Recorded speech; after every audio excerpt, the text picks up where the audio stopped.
Last night was my 34th birthday. I spent the first 2 hours of it sitting by myself in the most upscale restaurant in the city, watching the waiter's face slowly shift from professional courtesy to quiet sympathy. My girlfriend, Isabella, was late. Nothing unusual there, but 2 full hours set a new personal record for her. I had called, sent messages, everything. Nothing came back. I was seconds away from paying the tab and leaving when she finally made her entrance. She wasn't alone. She strode in clinging to the arm of some stranger I'd never laid eyes on. A polished guy with an expensive haircut and a watch that probably cost more than most people's cars. They stopped right at my table. Isabella never even glanced at me. Instead, she turned, pulled the guy in, and gave him a slow, theatrical kiss while half the dining room watched. Then, loud enough for every nearby table to hear, she laughed and said to him, "See? I told you he'd still be sitting here like a sad little dog." The guy smirked. The entire room went dead silent. Every pair of eyes was waiting for me to lose it, to shout, to flip the table, anything. But something strange happened. A cold, perfect calm settled over me.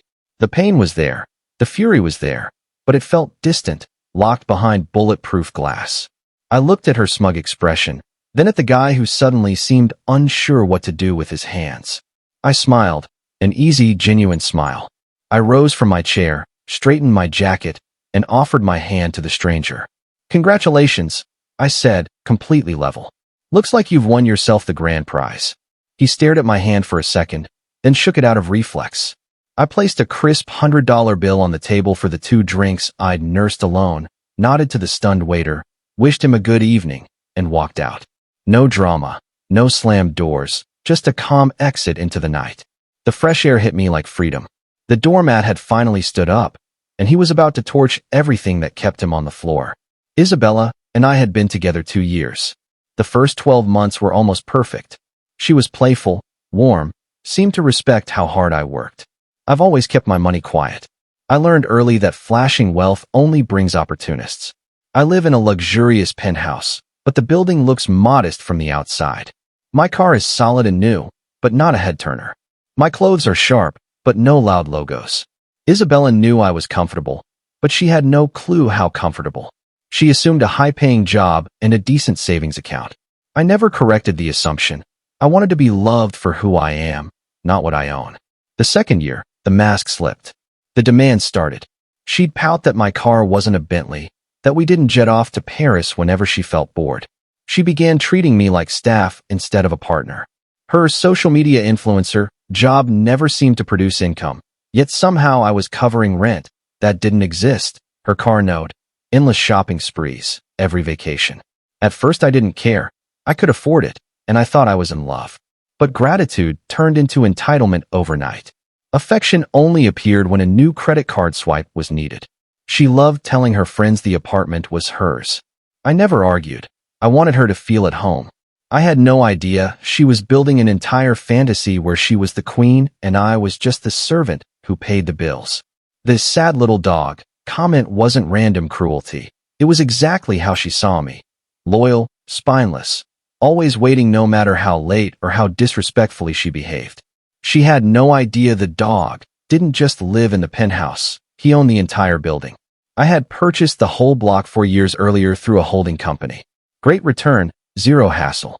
The management company that sent the monthly rent, reminders, and handled maintenance, they worked for me. Isabella thought we were just lucky tenants in a nice place. When I got home from the restaurant that night, I walked straight to the spare bedroom, really her walk-in wardrobe. Rails of dresses, shelves of shoes and bags that cost more than most people make in months. I didn't bother with luggage. I grabbed heavy-duty black trash bags from the storage cupboard and started yanking everything off hangers. Evening gowns, coats, jeans, heels, everything got stuffed in. Makeup, jewelry boxes, her MacBook, all of it. I worked fast and felt absolutely nothing, like I was clearing out an Airbnb after a bad guest. It took a little over an hour. 12 overflowing bags later, I dragged them one by one into the hallway and lined them up outside the front door. Then I called a 24-hour locksmith. While he was on his way, I did a final sweep, photos of us, little decorative items she bought, books, into one more small bag that I placed politely on top of the mountain. The locksmith showed up just after midnight, clearly used to 3 a.m. breakup jobs. He swapped every lock in under 20 minutes. I paid cash, thanked him, and closed the door on that chapter forever. I poured a generous whiskey, sat on the couch, and enjoyed the silence. My phone started blowing up almost instantly. Isabella. I let it ring. A text. Where the hell did you go? This isn't funny. Deleted. Then a call from an unknown number. Obviously the new guy. Ignored. I silenced the phone, put on a movie, and slept better than I had in years. Morning came. 78 missed calls. A mix from her, from Julian. I learned his name from the hysterical voicemails, and a few of her friends. The messages were a masterclass in narcissistic meltdown, confusion, rage, bargaining, tears, threats, sometimes all in the same 30-second recording. Around 9 a.m. the real entertainment began. I was in my home office when the hallway camera pinged.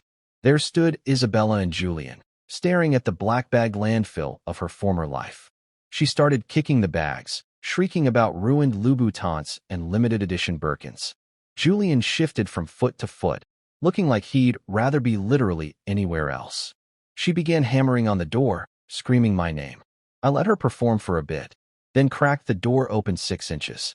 She froze mid-pound. "What is the meaning of this?" she screamed, gesturing at the bags.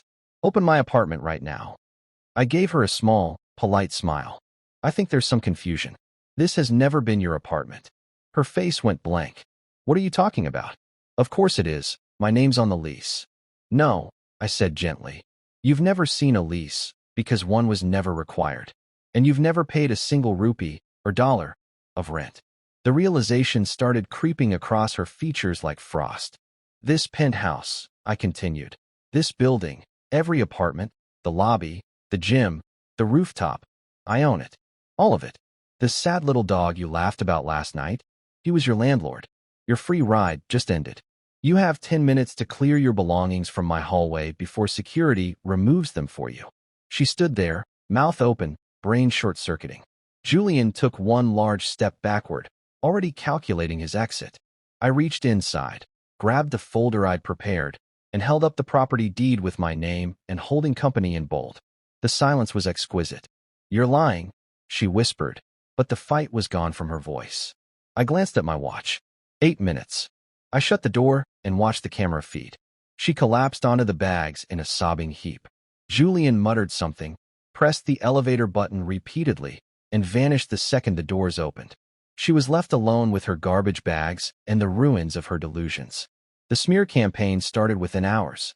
Mutual friends texted, "Bro, Isabella says you lost your mind and threw her out for no reason."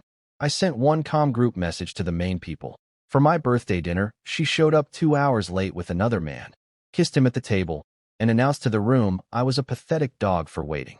I ended things. She was living rent-free in a building I own. That arrangement is over. Several of those friends had actually been at the restaurant and saw everything. Her story collapsed instantly. Apologies flooded in. Next came the financial revenge. My bank flagged a declined $5,400 handbag charge on the supplementary card I'd forgotten she still had. I reported it stolen and killed the card. She'd gone straight from the hallway to a luxury boutique, thinking the gravy train still ran. Her mother called 2 days later, screaming that I was a heartless monster who put her poor innocent daughter on the street. I let her finish, then said, "Your daughter publicly humiliated me on my birthday in front of dozens of people. She lived in my property for free for 2 years. That's finished. Any further contact goes through my attorney," and gave the number. About 10 days later, I received an email from Julian. He apologized, explained she'd told him I was a controlling abuser and the restaurant stunt was her only way to escape. After witnessing the hallway scene, he realized he'd been a pawn. He blocked her after she blew up his phone begging for cash and a couch. He ended with, "Man, you dodged a missile." I never replied, but I appreciated the confirmation. Word filtered back over the following weeks. No money, no apartment, friends tired of the drama. She moved back in with her parents. The designer wardrobe and influencer lifestyle vanished overnight. Months passed. I redecorated the penthouse exactly how I wanted it, traveled with real friends, and enjoyed peace I hadn't known I was missing. One evening, a few of us went for drinks at a popular rooftop bar downtown. Halfway through the night, I glanced across the room, and there she was, Isabella, in the standard black uniform, carrying a tray of cocktails. Our eyes locked for half a second. Every trace of the arrogant, triumphant woman from the restaurant was gone. In its place was raw, unmistakable shame. She dropped her gaze instantly and slipped into the kitchen. I didn't feel triumph, just quiet closure. She had tried to break me in public, to reduce me to nothing. In the end, her own actions dragged her exactly where she belonged, working for tips in the kind of place she once looked down on, while this sad little dog lived better than ever. Karma doesn't always need to bark. Sometimes it just bites.